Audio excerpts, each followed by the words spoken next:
DETV News is brought to you by DART, Delaware Public Transit Service, moving you forward.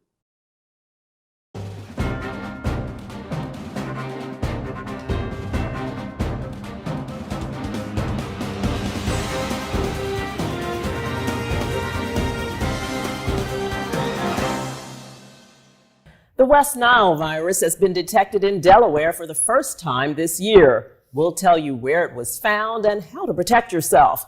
Plus, Delaware is issuing emergency benefits as part of the state's ongoing response to the continuing COVID-19 health crisis. We've got the details. And in local sports, a familiar face is Coach Waterman's first recruit to Delaware State University. Stay tuned. Hello and welcome to DETV News, your trusted news source. I'm Lauren Wilson. Those stories are ahead, but first, the pandemic is not over. That's the message health officials are desperately trying to convey to the public as COVID cases are rising, even among the vaccinated. Joining us now in the studio is DETV's Matt Ford. Matt? Thanks, Lauren. Mounting concerns over new COVID cases, especially for those already vaccinated, have made it challenging to keep updated on mask policy changes. Officials are issuing pleas on a near daily basis to the public to take precautions. Joining them is someone many viewers invite into their homes each day.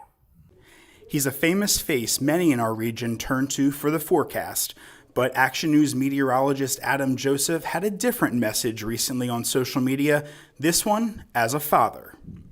Adam took to his Facebook and Instagram pages to reach his hundreds of thousands of followers to speak out and warn others about the coronavirus after his children and others close to him were recently infected with the virus. Our number one job as parents is to protect our children.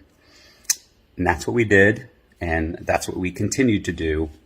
Please, if you are not vaccinated, do not go around children who are under 12. They are so vulnerable right now. They do not have a choice to get the vaccine at this point. We need to protect our children and make sure they stay healthy because this new Delta variant is affecting kids. This new Delta variant is affecting vaccinated people as well. Justin Bartles, a nurse at a Delaware hospital, recently took a trip to Provincetown, Massachusetts with his husband and a few friends. They were all vaccinated. But towards the end of the trip, he felt something wasn't quite right. I started feeling run down, had a little bit of I thought I had a fever.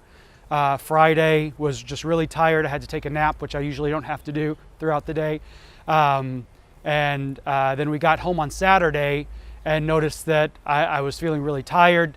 I checked my temperature and it was around 100.8, which was about the highest it had gotten throughout the whole time. I went and got a COVID test, tested positive. I had severe chills. I would break out in cold sweats, and figuring out my temperature and regulation and all that stuff was pretty difficult. I had a cough, runny nose, and then I did lose my sense of taste and smell on Sunday. And it's just now starting to come back a little bit. Just a few days after they came back, Provincetown was named one of the hot spots in the country. Now back here at home, we are starting to see more mask recommendations go into effect.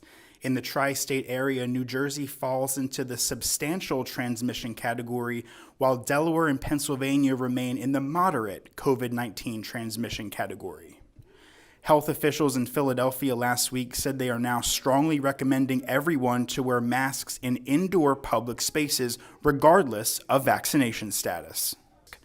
The guidance comes after the CDC reversed course Tuesday on some masking guidelines, recommending that even vaccinated people return to wearing masks indoors in parts of the U.S. where the coronavirus is surging. So there are a lot of concerns that with the variants, that we may have to reconsider wearing masks. Again, this is where I want to empower individuals to make that determination.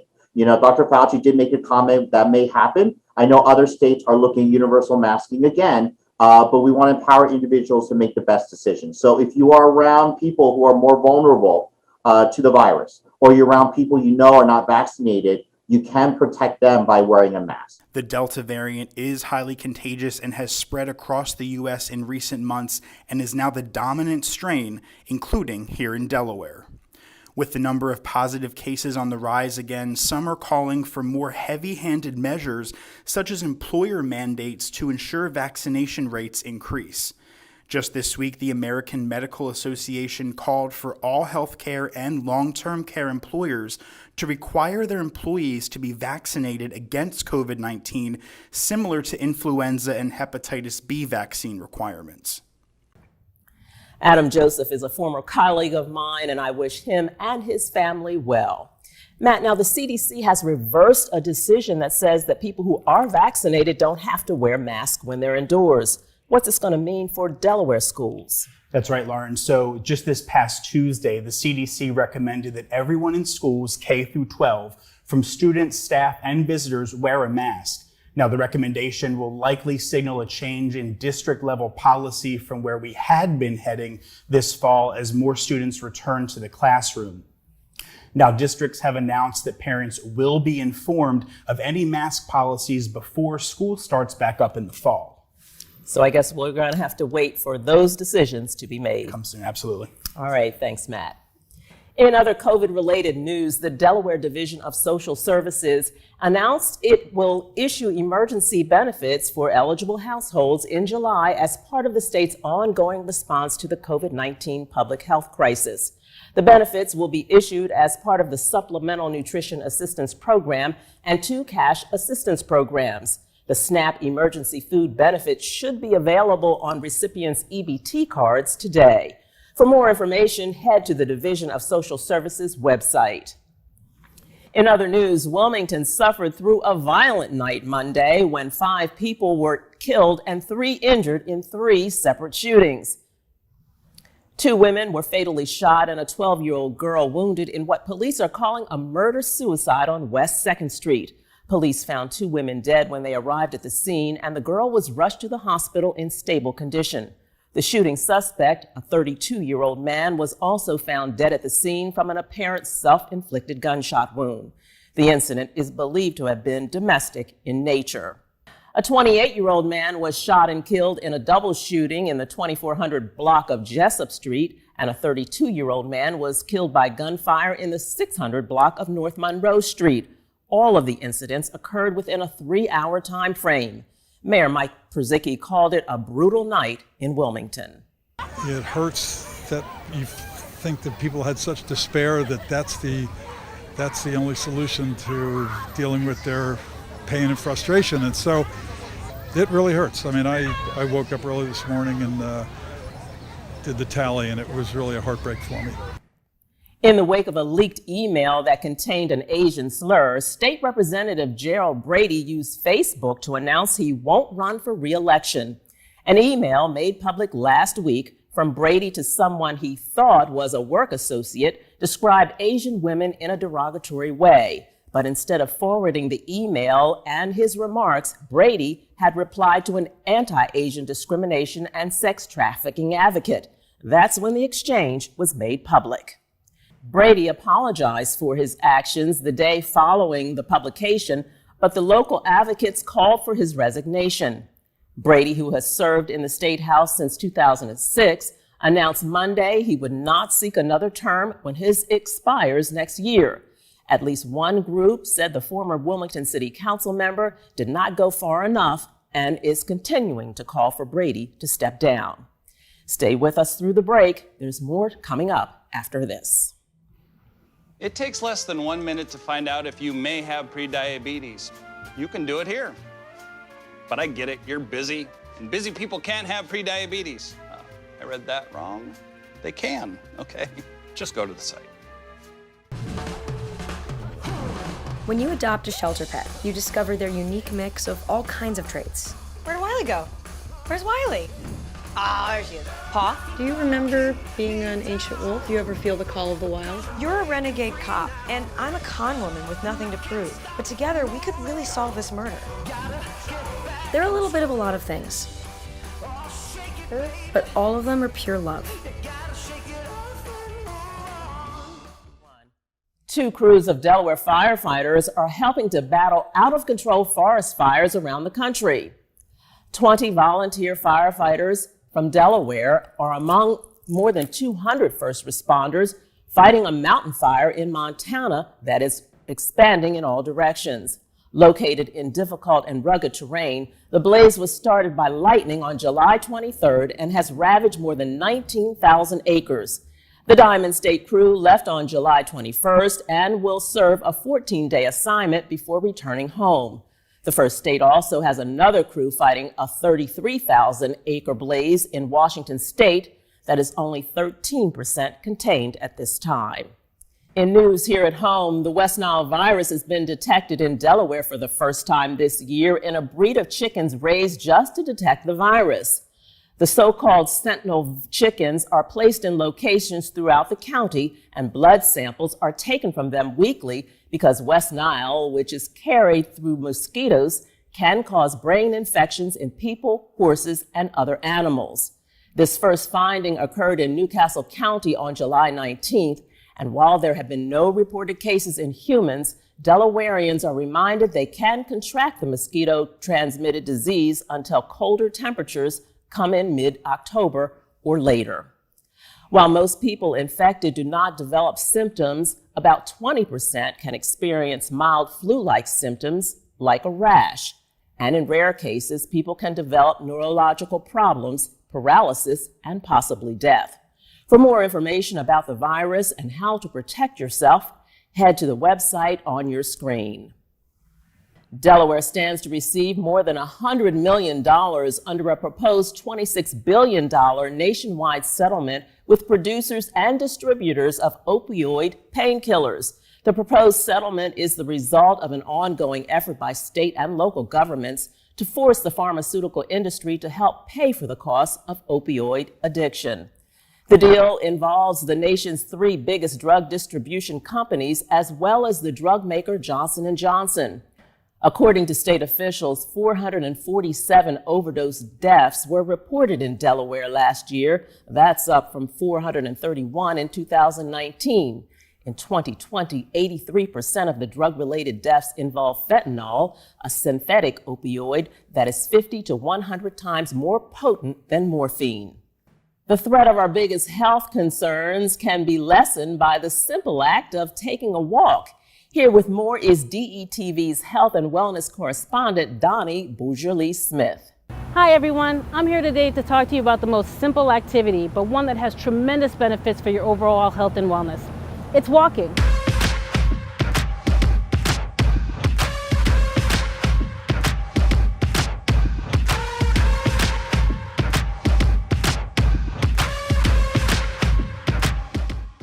We've all heard the saying, an apple a day keeps the doctor away, but if you really want to keep the doctor away, just go for a walk. The science shows that just 30 minutes of walking a day can improve your cardiovascular health, decrease your blood pressure and cholesterol, reduce your body mass, and improve your bone density and your muscle strength. It can reduce the risk of developing conditions like heart disease, type 2 diabetes, and osteoporosis. If you're like me and you're just getting back into a fitness journey, starting one, and you have those pandemic pounds to lose, here's a few tips to get you started and to help you stick with it. 1, do what you can. If 30 minutes feels like too much, just take 5 minutes to walk around your city and eventually build to 10, 20, and eventually 30 minutes. 2, wear comfortable clothing and shoes. 3, stretch. A light stretch before and after your workout is essential for your muscle recovery. 4, stay hydrated. Drinking water before and after is key, regardless of the season.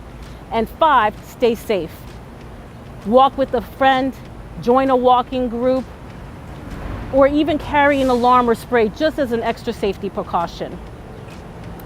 One added benefit to walking that a lot of people don't talk enough about is a benefit to your overall mental health. Walking, just taking a simple walk, can improve your focus, help you decompress, and literally reduce your stress level. My dear friend David Gurton, who's the owner and operator of Live Now Fitness, is on day 819 of walking 1 mile a day just for his mental rejuvenation. Now recently, the need to have improved health and wellness hit close to home. Our very own Ivan Thomas our leader and the founder of DETV, was diagnosed this weekend with type 2 diabetes. Hey, Donnie, how you doing? Ivan. So Ivan's here today to share a little bit more about his recent health news and also the start of our very own DETV walking group.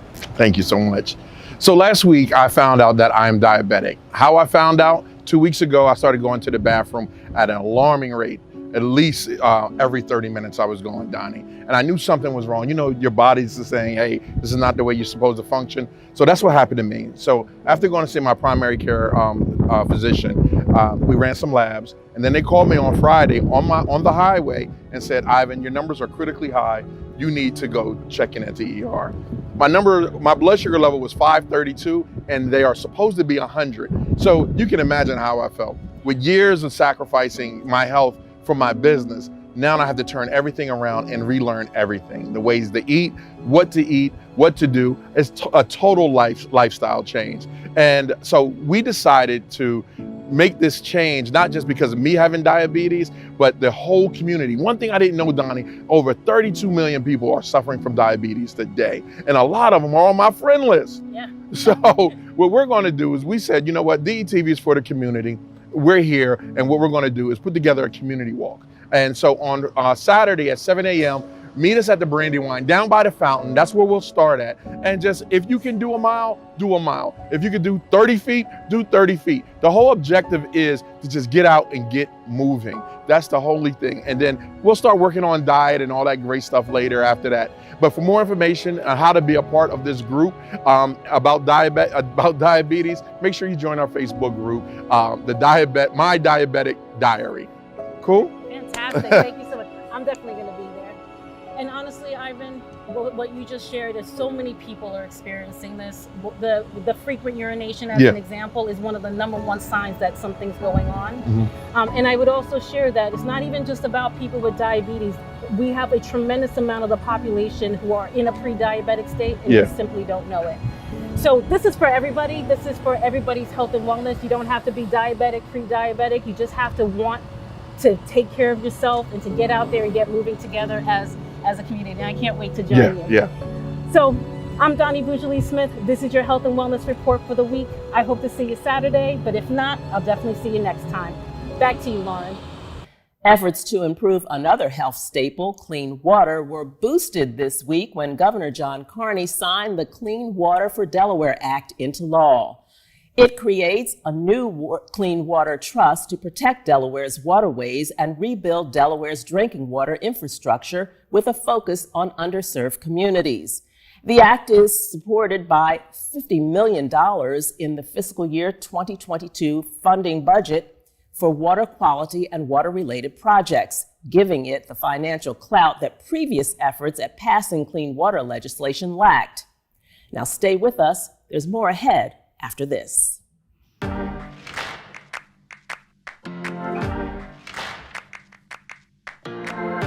My grandfather was a case in that study. He worked as a firefighter where the Tuskegee Airmen trained. He and I were phenomenally close. The Syphilis Study happened for 40 years. Penicillin was found to be the most effective treatment, but the men were denied the treatment. Interestingly enough, I've had someone tell me that they were concerned about getting the vaccine because of the Syphilis Study. And I always, try to educate or provide some information about what happened. But then I said, you're talking about something that happened to my family. And I've taken both of my vaccines. I'm doing this for them. Health is greater than wealth, and it's really up to us to take ownership of our health and this story.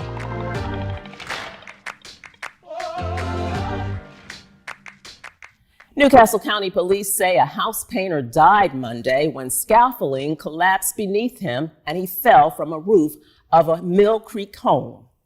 The accident occurred at the home on Kimberly Court near Route 41 at around 11:30 a.m.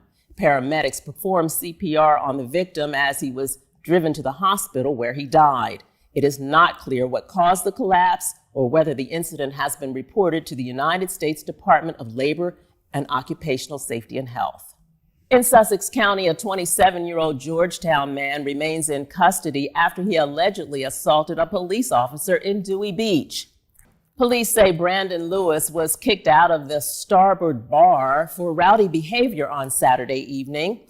While he was being escorted off of the property, he allegedly assaulted a bar employee and ran from the scene. Police caught up with him at Bellevue Street and Coastal Highway, where a fight occurred.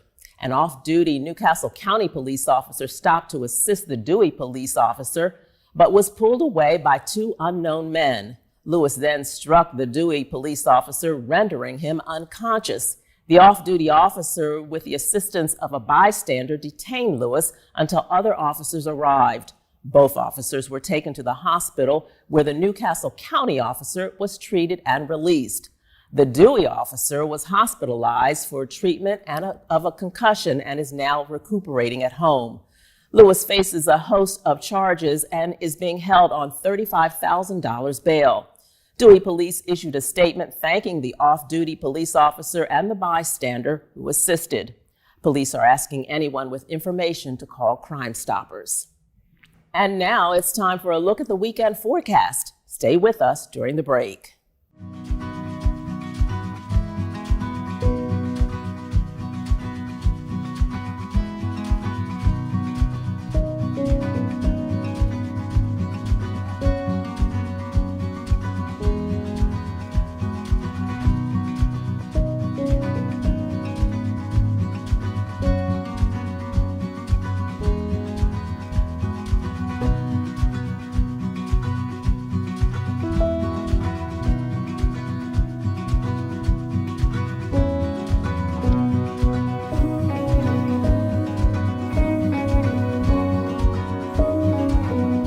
Wilmington officials announced a limited parking ticket at Amnesty program Wednesday that grants a one-week reprieve to those who receive tickets for failure to move a vehicle for street cleaning and failure to obtain a residential parking permit. Under the one-week amnesty, which ends on August 2nd, all such tickets will be converted to a warning. The amnesty does not apply to tickets for expired meters or other infractions. Police are asking for the public's help in locating a 40-year-old man wanted in connection to multiple felony property crimes in Newcastle County. Delaware State Police announced they are looking for Charles Holotanko in connection with a series of burglaries from May to July of this year, as well as a car theft in June. Police say the man cut a hole through the roof of a car wash in May and then burglarized a series of self-storage units in July.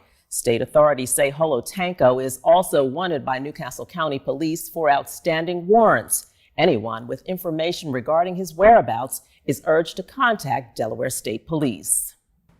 We all know a park is fun, but can it be educational too? The city of Wilmington and the Christina School District said yes on Tuesday with the dedication of a new playground on the city's east side.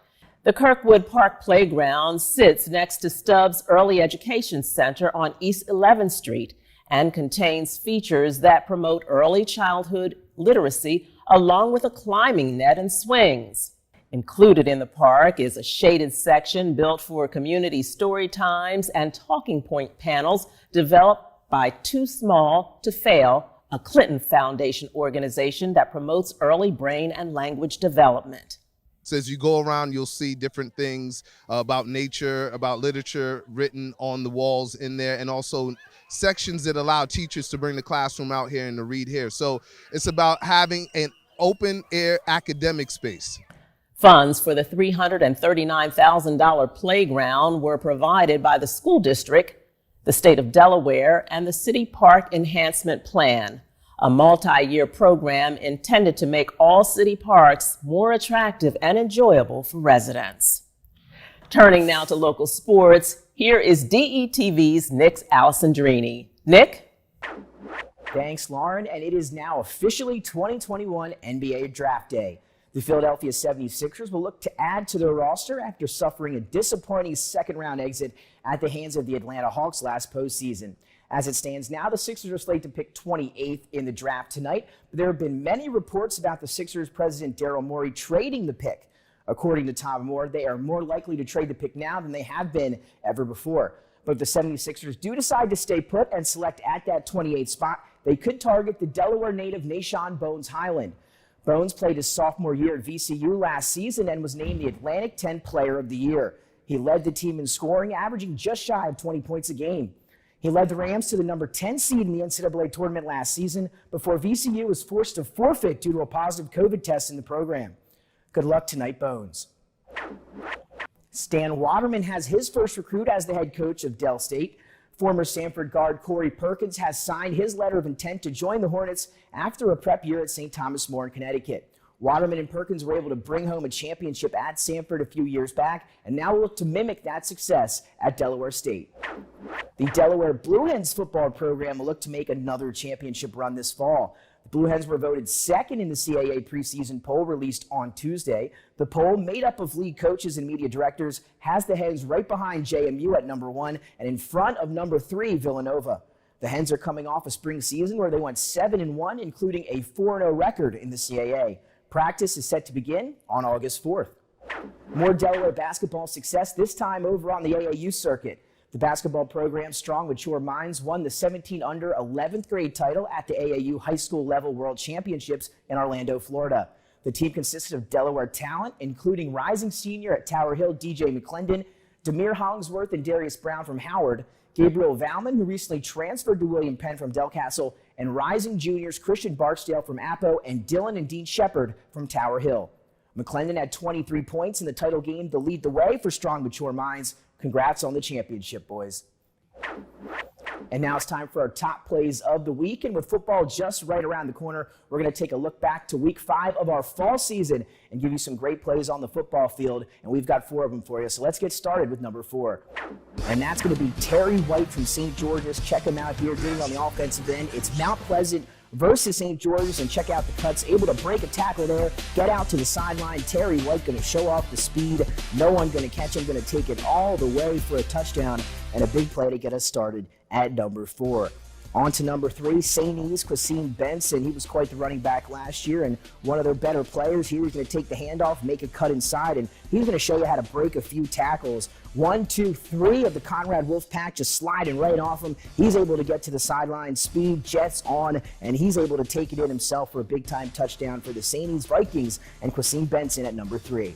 On to number 2, Jaden Bacon from Woodbridge, and he's going to do something similar here. They're up 20-0 in the second quarter. He's going to take the handoff, follow his blockers, and he's going to cause some havoc there on the defense. He's going to get outside again, show off the speed, beat all 4 defenders to the end zone here for Jaden Bacon. One more tackle at the end. Let's check it out again in slow-mo. Watch the defenders hit themselves on the cut from Bacon. What a play at number 2. And that's going to mean we've got a great one here at number 1 as well. It's St. George's and Mount, the same game from earlier, and it's Lamar Wright. Watch him cut up the defense here and take it all the way. There's 1 broken tackle there, 2, 3, able to get to the middle of the field, reverse it, 4, and then going to show off the speed, 20, 15, 10, all the way into the end zone for Lamar Wright, and a big play at number 1.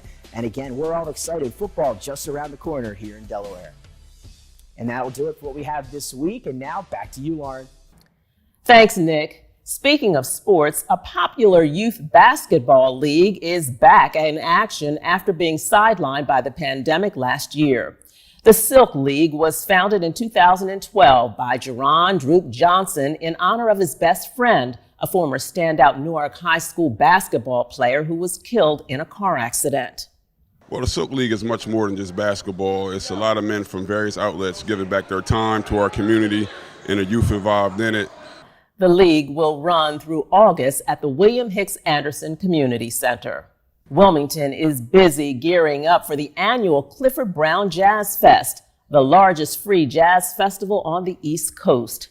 Here to tell us a little more about that is organizer Tina Betts. Tina? Thanks, Lauren.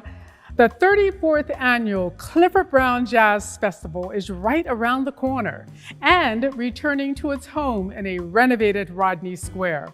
Mayor Mike Przicki and I invite you to join us Wednesday, August 4th through Sunday, August 8th, as we gather in downtown Wilmington for the largest free jazz festival on the East Coast. This year's 5-day event will present more than 100 artists, including Diane Reeves, Eric Benet, Kenny Barron, Kurt Whalum, Terry Lynn Carrington, Terrell Stafford, and many, many more.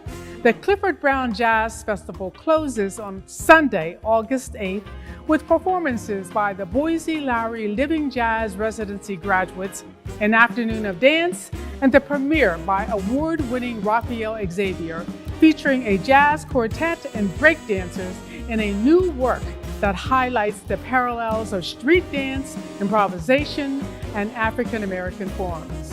For a complete list of 2021 Clifford Brown Jazz Festival performers and schedule, visit cliffordbrownjazzfest.org. Back to you, Lauren. And finally, I think we all can agree it's been a wild year. So why not dress up and run like crazy with a giant bull on your tail? If that sounds bizarre, well, you're probably right. But you've probably also never attended Dewey Beach's famous Running of the Bull.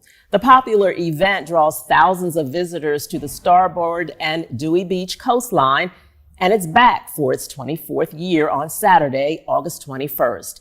And after canceling last year, organizers are beyond ready for the shenanigans to begin. Starting at 2 p.m., the famous bull, well, really it's just two guys in a bull costume, will chase participants up the highway and onto the beach.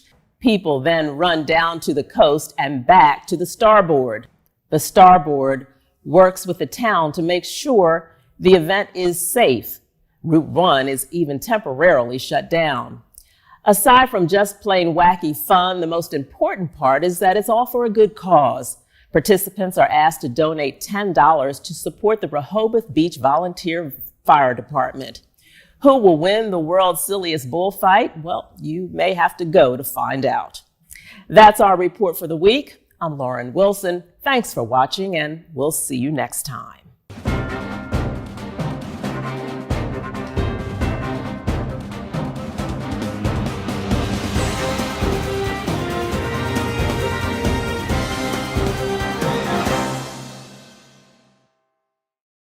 DETV News is brought to you by DART, Delaware Public Transit Service, moving you forward.